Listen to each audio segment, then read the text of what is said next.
हो, हम एक दहेज विरोधी अभियान चला रहे हैं जी, बहुत बढ़िया। कि भाई हाँ, इसमें दहेज नहीं होना चाहिए, बहुत बढ़िया। क्योंकि गरीब की कन्याओं को थोड़ी सी प्रॉब्लम होती है। जब आर्थिक तंगी होती है तो उस समय दहेज नहीं दे पाता है वो, और उसे प्रॉब्लम आ जाती है। गुलाम देश था हमारा, उस समय जब कन्याओं को, लड़कियों को मार दिया जाता था, दफना दिया जाता था जिंदगी को, और बेस या अन्याय होते थे, तो उन्होंने कहा कि भाई बेटी बचाओ और बेटी पढ़ाओ, समाज को संदेश दिया, जो आज प्रत्येक व्हीकल पे लिखा हुआ है, और भारतीय जनता पार्टी भी उसके लिए पूरी तरह से सतर्क है। तो बलिदान कैसे कि उन्होंने जब ये जो है, जो आज बेटी बचाओ और बेटी पढ़ाओ जो अभियान है, ये जो सपना है, ये भिखारी ठाकुर जी का उत्पन्न संदेश था।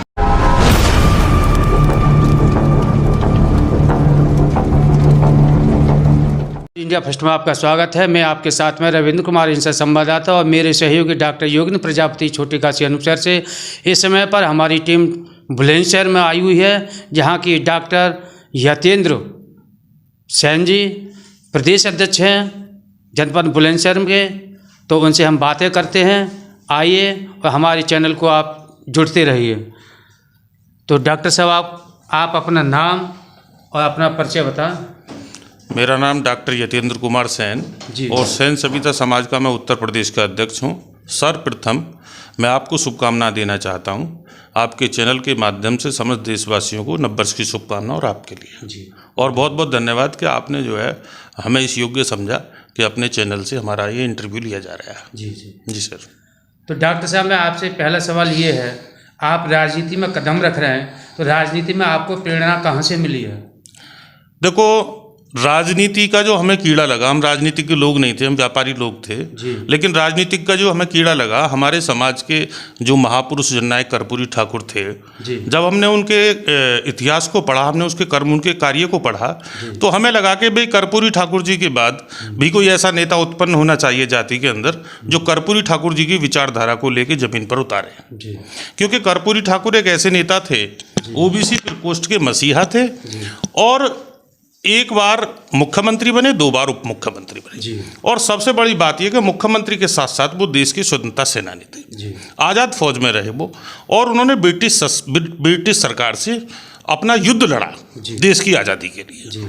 और कर्पूरी ठाकुर एक ऐसे नेता हुए कि जिन्होंने वीवीआईपी कल्चर को बिल्कुल ख़त्म कर दिया था। उन्होंने कहा कि भाई वीवीआईपी कल्चर हिंदुस्तान में नहीं रहना चाहिए, और उनकी जितनी हम प्रशंसा करें उतनी कम है कि हिंदुस्तान में सबसे पहले महिला को आरक्षण देने का काम कर्पूरी ठाकुर ने किया। तो यहाँ से हमें राजनीति के जो कीटाणु पैदा हुए, वो राजनीति के यहाँ से पैदा हुए। और वैसे देखें तो हमारी जाति में भिखारी ठाकुर जी हुआ करते थे, जो भोजपुरी कलाकार थे, उनका इस देश के लिए बहुत बड़ा बलिदान है। जी। तो बलिदान कैसे कि उन्होंने जब ये जो है, जो आज बेटी बचाओ और बेटी पढ़ाओ जो अभियान है, ये जो सपना है, ये भिखारी ठाकुर जी का उत्पन्न संदेश था। और उन्होंने जो उस समय ब्रिटिश सरकार में, जब गुलाम देश था हमारा, उस समय जब कन्याओं को, लड़कियों को मार दिया जाता, दफना दिया जाता था जिंदगी को, और बेस या अन्याय होते थे, तो उन्होंने कहा कि भाई बेटी बचाओ और बेटी पढ़ाओ, समाज को संदेश दिया, जो आज प्रत्येक व्हीकल पे लिखा हुआ है, और भारतीय जनता पार्टी भी उसके लिए पूरी तरह से सतर्क है। तो यहाँ से हमने राजनीति करने का बीड़ा उठा। तो आप समाज के लिए क्या कर रहे हैं राजनीति में? हाँ, राजनीति में हम बताएं कि जब हम राजनीति में जाते थे, तो राजनीति में आती थी कि कोई आएगा कुछ करेगा शहर के अंदर। शहर में भाई जब से ये यहाँ हमारा समाज उत्पन्न हुआ, तभी से लोग राजनीति कर रहे हैं, लेकिन किसी ने कुछ नहीं किया। तो हमने बीड़ा किया कि भाई जिन्हें हम अपना आदर्श मानते हैं, जिनके नेतृत्व में राजनीति कर रहे हैं, जिनके आदर्श पे हम काम कर रहे हैं, तो उनकी प्रतिमा एक स्थापित होनी चाहिए बुलंदशहर में। और उस समय यहाँ पिंकी गर्ग हमारी चेयरमैन थी, उन्होंने जो है, उनसे हमने रिक्वेस्ट किया, और उन्होंने यहाँ कर्पूरी ठाकुर जी की प्रतिमा की स्थापना कराई, जिसमें संपूर्ण समाज का सहयोग रहा। उत्तर प्रदेश में एक सबसे बड़ी पहल थी ये। तो मेरा सवाल आपसे है, जैसे बुलंदशहर में आपने प्रतिमा कर्पूरी ठाकुर की लगवाई है, उसके बाद में आपका प्रयास अनुपशहर में कैसा रहेगा, और इस पर आप क्या कहना चाह रहे हैं? हाँ, उसमें हम आपको बताएं, अनुपशहर में हमारा प्रयास रहा, और अनुपशहर में प्रयास ये रहा कि जो हमारे भाई हैं गोपाल जी चेयरमैन साहब, उनसे हमने अनुरोध किया, और उन्होंने हमारी बात को स्वीकार करते हुए कर्पूरी ठाकुर जी की प्रतिमा लगाने की अनुमति अनुपशहर में प्रदान की, जिस पे कार्य चल रहा है। लगभग हमको उम्मीद है कि 24 जनवरी कर्पूरी ठाकुर जी का जन्मदिन होता है, उस पे हम उस प्रतिमा का अनावरण करा दें, ये हमारा प्रयास है। तो आप जैसे हमारी से ये सेन समाज के अंतर्गत जो गरीब तत्व के जो लोग रहते हैं उनकी शिक्षा के लिए आप क्या काम कर रहे हैं? हाँ, उनकी शिक्षा के लिए हम काम करते हैं। जैसे हमारे समाज में जो गरीब लोग हैं उनके लिए अगर वो लोग हमारे पास आते हैं, कोई ऐसी परेशानी आती है, तो हम गवर्नमेंट के तहत एक नॉर्म्स है, शिक्षा अभियान में एक नॉर्म्स है कि 25% प्रत्येक स्कूल में बच्चों के लिए निःशुल्क एजुकेशन होती है। जी। तो उसमें हम समाज के बच्चों का और अन्य समाज के, मतलब अपने समाज के नहीं, कहें तो गरीब समाज के, चाहे वो किसी भी जाति किसी भी धर्म से हो, हम सबके लिए कार्य करते हैं अपनी जाति के साथ साथ, और सभी बच्चों का हम कहीं ना कहीं एडमिशन एडजस्ट करा देते हैं। तो गरीब कन्याओं की शादी के बारे में आप क्या कहना चाह रहे हैं? क्या गरीब कन्याओं की शादी के लेके बात करें तो सबसे पहले तो ये गरीब के लिए, या अमीर हो गरीब हो, हम एक दहेज विरोधी अभियान चला रहे हैं। जी, बहुत बढ़िया। कि भाई हाँ, इसमें दहेज नहीं होना चाहिए, बहुत बढ़िया। क्योंकि गरीब की कन्याओं को थोड़ी सी प्रॉब्लम होती है, जब आर्थिक तंगी होती है तो उस समय दहेज नहीं दे पाता है वो, और उसे प्रॉब्लम आ जाती है। तो इसीलिए दहेज विरोधी शादी होनी चाहिए, चाहे वो गरीब हो चाहे अमीर हो।